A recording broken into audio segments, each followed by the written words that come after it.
இன்றைக்கு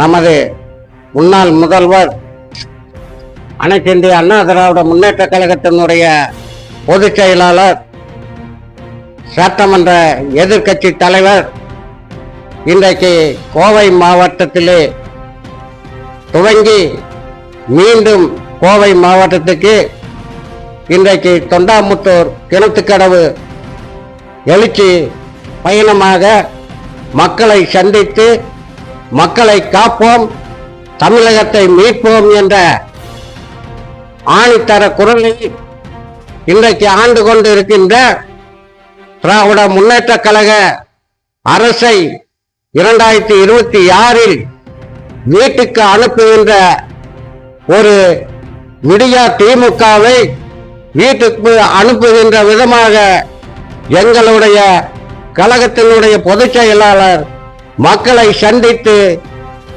எழுச்சி பயணமாக வருகை தர உள்ளார். அந்த எழுச்சி பயணத்திலே எங்களுடைய வெள்ளலூர் நகர கழகத்தின் சார்பாகவும் நமது வெள்ளலூர் பேரூராட்சி தலைவர் திரு வி.யு. மருதாசலம் அவர்கள் தலைமையிலே அந்த எழுச்சி பயணத்திலே பங்கேற்று நாம் 2026 தமிழகத்திலே அம்மாவினுடைய ஆட்சி அமைய நாங்கள் சபதமேற்று 2026 தமிழக முதல்வராக நமது எடப்பாடியார் வருகை உறுதி என்று சபதமேற்று அவரை வரவேற்க வருக வருக என்று வரவேற்கின்றோம். நன்றி, வணக்கம்.